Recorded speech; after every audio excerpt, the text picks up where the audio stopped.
Hello everyone and welcome to Camping with Lenny. In this episode, the unofficial rules for camping. This episode is brought to you by Icebreaker. Icebreaker is a natural merino performance outdoor clothing company based in Auckland, New Zealand. With Icebreaker's lightweight, durable, odor-resistant apparel, it removes moisture away from your skin in warm condition to keep you cool and comfortable. And Cotopaxi. Cotopaxi is an outdoor travel apparel, bag, and gear company with a focus on impact and sustainability. They believe in creating and designing outdoor gear that fuels both adventure and global changes by dedicating a percentage of its revenue towards vetted non-profit organization working to improve human condition. Consider using the affiliated link in the description for your next purchase. You will help support future content on this channel. Thanks for your support.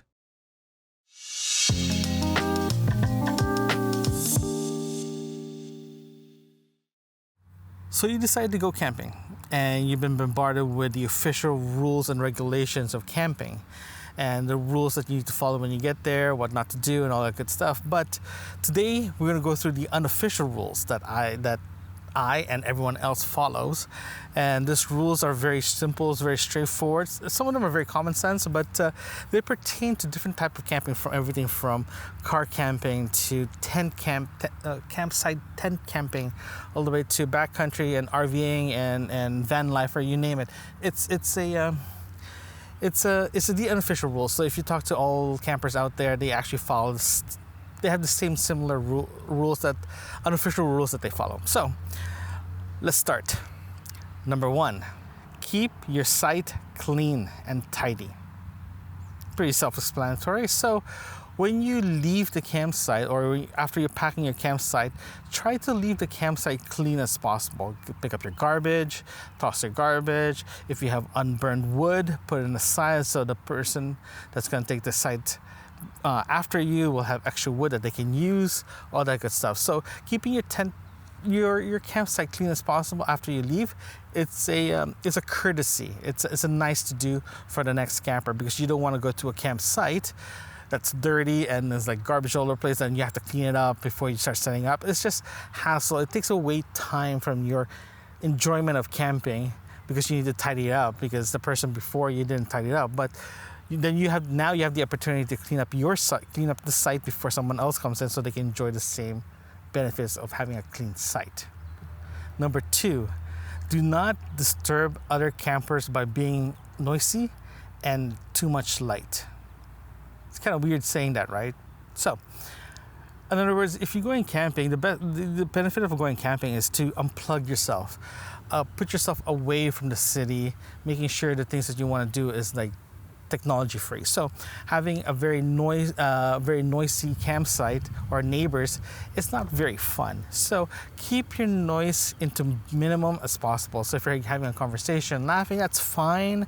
But if you decide to play music and decide to start yelling and playing really loud, that's a problem with your neighbor. So it's not very neighborly, right?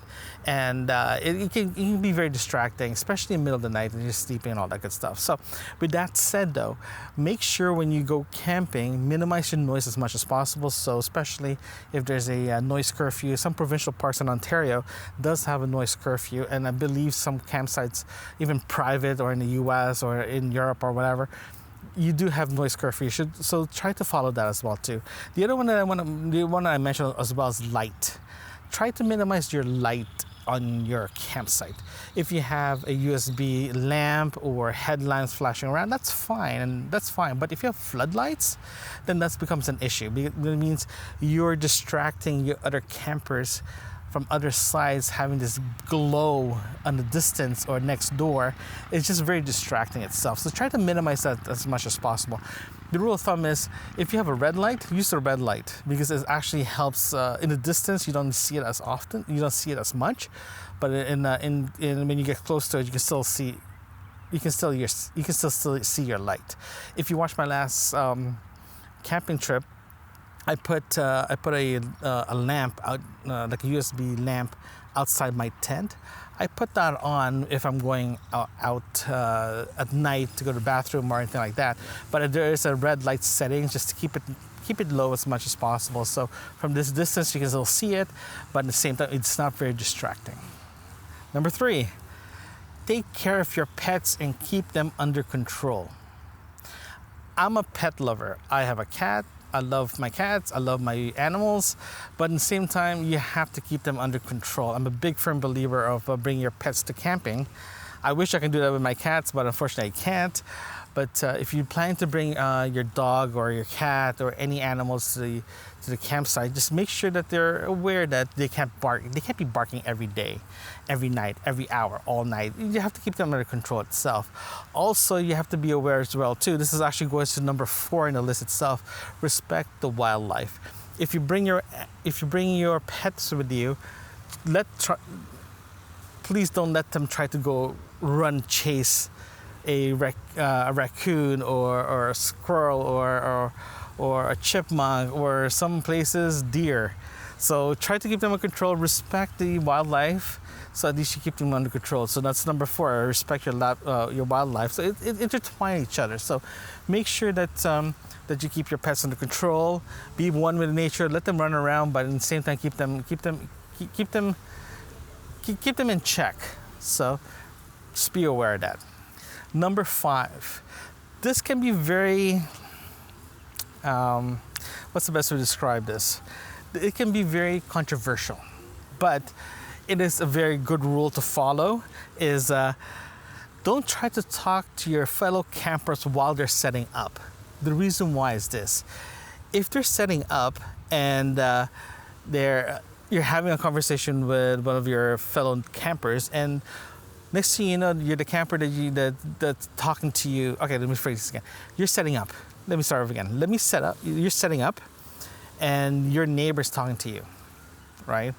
And next thing you forgot to do something, your tent collapsed or whatever, you forgot to get something in your car, then now you're extending your setup, right? Because your neighbor's talking to you. So with that said, try to avoid talking to your neighbors while they're setting up, because there's a good chance that you're delaying their setup, and you will cause them to forget to do something while setting up, like forgot to put in their footprint, for example. Just put the tent on the ground, or they forgot to clean the site where the tent is, removing all the twigs and all that stuff. So try to avoid talking to them while they're setting up, because it's a friendly neighbor thing, and give them chance to set it up, have fun setting it up without another person try to distract them. Okay, that's number 5. Number 6, put out your campfire before you go to bed. That is a very, very important tip. Important unofficial rule. This is actually part of the official rules as well too, but I want to put this in part of the unofficial rules as well, because I've seen people go to bed, the flames in their campsite still going. Next thing you know, one of your neighbors sees something on fire, they're gonna come in, douse it. It's just a very big mess. Or the park rangers will come in, seeing what you're doing, douse the fire, then you're in trouble now. So keep that in mind. So if you are planning to have a campfire, be responsible. Make sure there's a pile of water beside you, or sand, or a fire extinguisher, just in case the fire goes out, it runs away from you. And before you go to bed, make sure there's no fire growing or anything like that, or going on, because the fire can grow overnight. Next thing you know, there's no way you can supervise that fire, and it's just going to cause a disaster. So make sure you put out your fire before you go to bed, so at least you know that you're safe, your neighbor's safe, and you're keeping the whole campsite safe as well. Number 7, do not wash your dishes in the bathroom or in a common water faucet. Please do not do that. The reason why is this. The bathrooms are for to use the bathrooms to do your business, not to do your dishes. Because if you do your dishes in the bathroom, for example, you're taking away a sink. You're taking away an area for people to do their thing. Right? So just don't do it. It's a bad courtesy. It's not even. You're not doing yourself a favor if you do that. It's like at home you're doing your dishes in the bathroom while someone's doing it. Yeah, it doesn't make any sense. So please don't do that. The other one as well, do not do your dishes in the common faucet. So in the provincial park in Ontario, you do have potable water in the faucet in every 4 or 5 tent sites.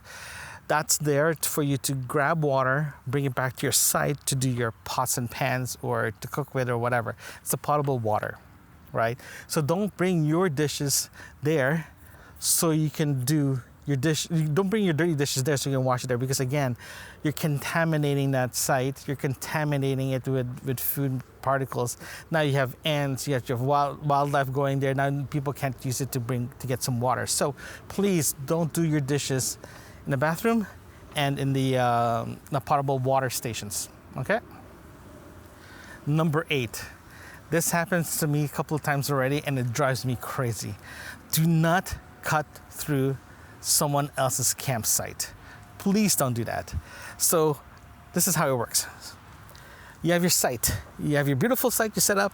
Now you have you're relaxing, you're having dinner, you're having lunch, you're playing cards, but now your neighbor just passed through in the middle of your site because they want to go to the beach, for example, or to the bathroom, or to the faucet. It's not good. It's not good. It feels like someone's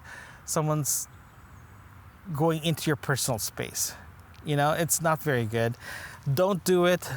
If you see someone doing it, tell them don't go through my site. It's not very polite.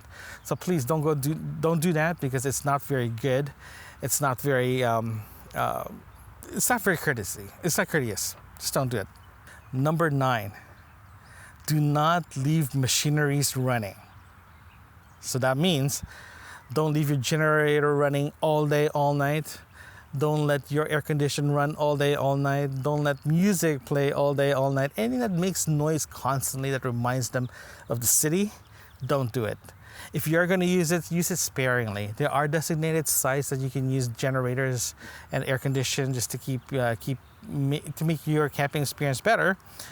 Don't do it though. Don't continually running it. Just imagine you're sleeping and some guy's lawnmower is running all day, all night. Just imagine that. It's not very nice. It's not very courteous. So please don't do it. Just keep that in mind when you do have a generator and don't run it all night. If you're in a crown land in the middle of nowhere, no one's around you, go for it. But if you're in a campsite, don't do it, because it's just very distracting, and you're taking away peace and tranquility away from your neighbor while they're camping. Number 10, check for firewood rules. That's the key here, rules. Some campsites do issue fire bans. Some provincial park in Ontario do release fire bans, fire bans or rules regarding how to use campfires. The reason why this is part of the unofficial rule and not part of the official rules is because some people do not check the official rules regarding fire bans or fire restrictions or fire limitations. Do yourself a favor, when you check into the provincial park or you check into your campsite, find out if there is a fire ban. Find out if there's a fire restriction, because you don't want, while you're having a fire, the park ranger will come in and say there's a fire ban, put this out, because if you do that, there's a good chance you get kicked out, or you'll cause a forest fire or just fire in the location. Next thing you know, everyone has to evacuate. Now your neighbors are gonna be mad and all that good stuff. So just do yourself a favor. Ask when you check in if there is a fire ban. Check, always check. Sometimes you don't issue the fire ban until you check in, right? So just keep that in mind.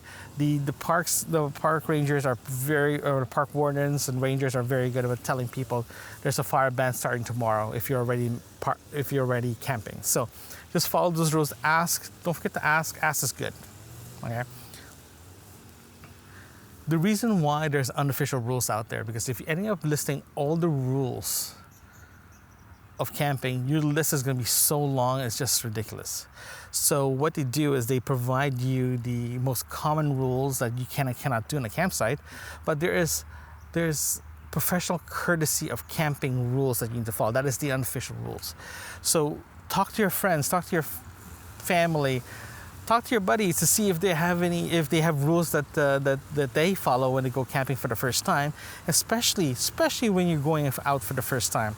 Make sure you're aware that unofficial rules will be a lot easier. Your camping experience will be a lot better. Just do yourself a favor, find out those unofficial rules. Thanks for joining me, and I'll see you guys next time here at Camping with Lenny. Thanks for listening. If you like what you're hearing, consider supporting this podcast by buying me a cup of coffee, link in the description. You can also visit campingwithlenny.com. There you can find other episodes and links that can help you on your next camping adventures. Thanks again.